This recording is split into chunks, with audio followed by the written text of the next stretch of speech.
3 things you must avoid if you want to have a successful house hack in northern New Jersey.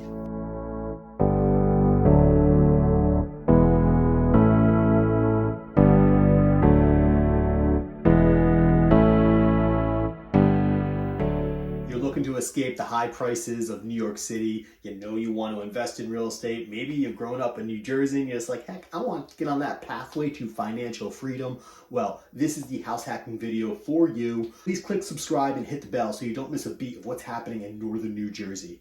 My name is Sean McAteer. I've been house hacking throughout northern New Jersey for over a decade now. Time flies and it's been an amazing journey. I'm here to accelerate the journey for you, eliminate the failure rate of new investors, and help you grow and reach those levels of financial freedom. I'm getting calls, texts, emails every single day from people just like you looking to move to northern New Jersey. So whether you're looking to move in the next 7 days or 70 days, it doesn't make a difference. Shoot me a text, give me a call, let's connect right away. All right, let's hop right into it. In today's video, we're going to be going over the 3 things you want to avoid if you're looking to house hack here in northern New Jersey. But look, you got to watch them all because they all make sense together, but you're going to be really surprised by the 3rd one. Guess what? You might be a little surprised actually by the 1st one as well. Live in one unit, rent out the other.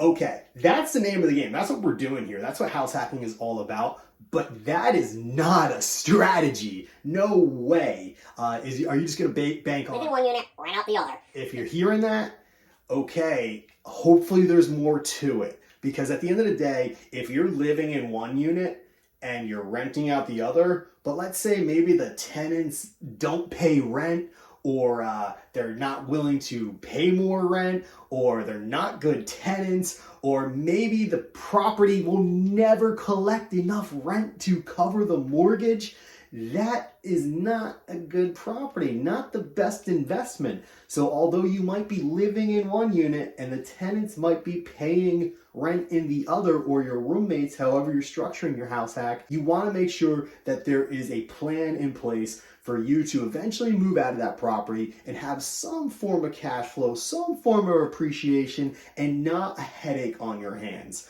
So what I always like to do is find properties where you can have a successful strategy that increases the value of the units, increases the value of the property, and you're going to get higher paying tenants that are be a little more attracted to the property, that are not going to be troublesome, and giving you a rent check every single month.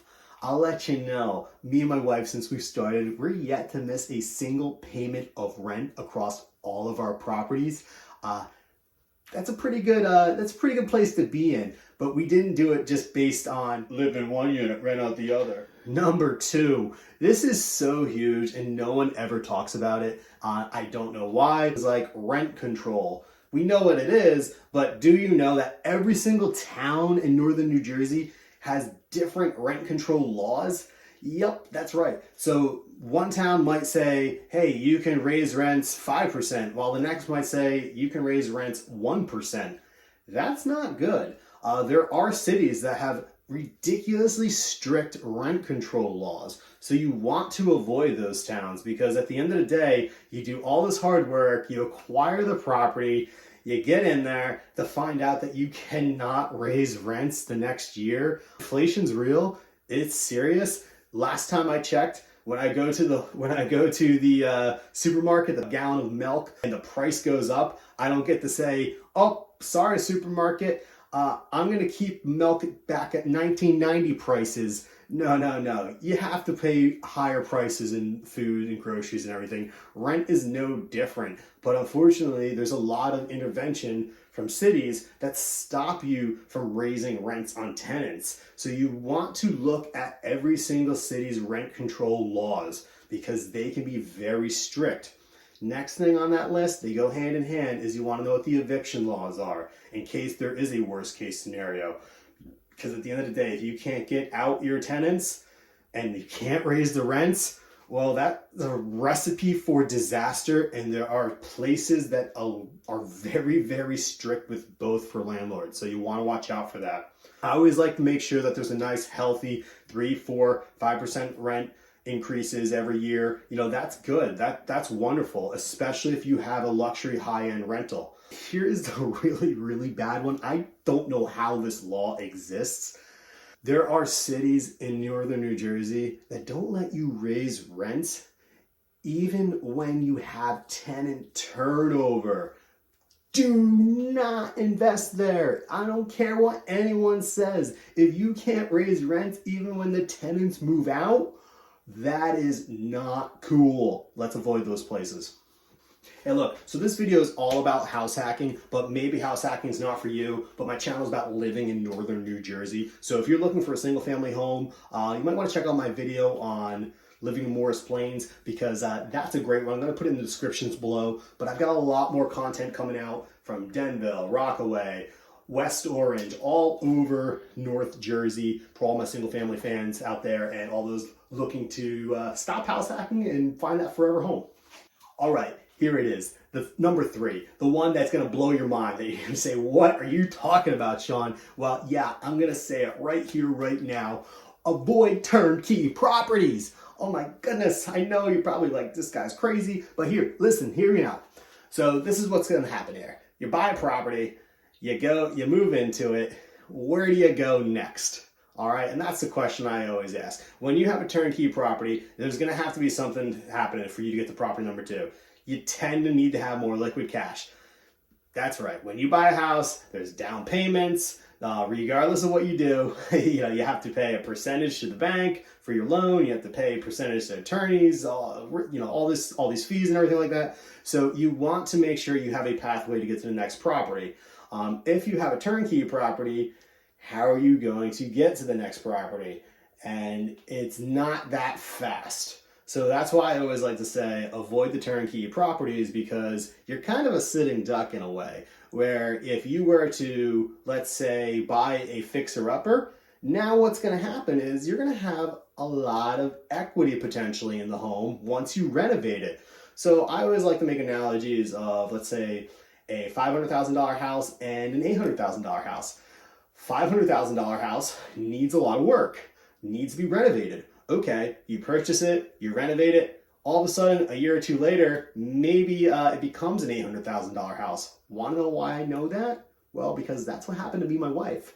Literally true story. We renovated it, and it became an $800,000 house. How did we now get to property number 2? Well, we took out a home equity line of credit and used that to acquire our next property.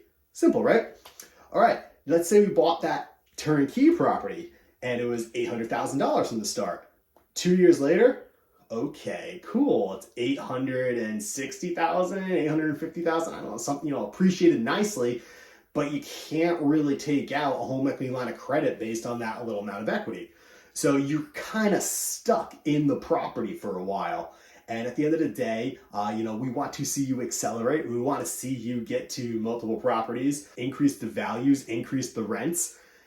Typically not the easiest to do with a turnkey property because you're overpaying from the get-go. So how do you get to the next property? Maybe you have to work more hours. You have to keep, maybe get a second job or something crazy like that. So I always like to suggest that you want to avoid the turnkey properties if you're looking to purchase multiple house hacks or go into them. And the best part is that you're living in the property when you're house hacking. So you get to see everything going on. You get to see the renovations. It's not like you are, at a property far, far away. You don't have eyes on it. You're trusting your handyman to take care of everything. No, you're there. You're on site. So doing some renovations, getting things updated really goes a long way. If there's something that's scaring you about an update, why don't you comment below, because I know that's something that always goes through my head. I'm not handy. I can't do this. I was there. I was scared out of my mind. Me and my wife had no idea what the heck we were doing, but I'm here to say we found a way to do it, and it has changed our lives. And it's all because we were open-minded to finding a property that needed work.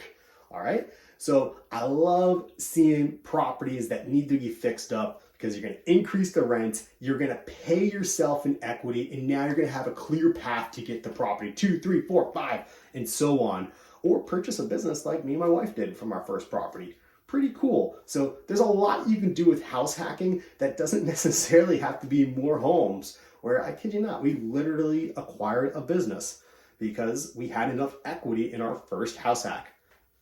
All right, everyone, those are 3 tips for house hacking. I hope they were a help. And remember, I'm here to reduce the failure rate of new investors. So if you want to have more content like this, always reach out. Let me know what your problems and concerns are. I love making videos on this. That's exactly why I'm making this video today, because I saw someone talking about rent control and they didn't really understand it. And I was like, you know what? Let me do 3 things to avoid for your next house hack, because I want you to succeed. I want you to win. And I want you to collect 1,000 months of checks in a row without missing a single payment.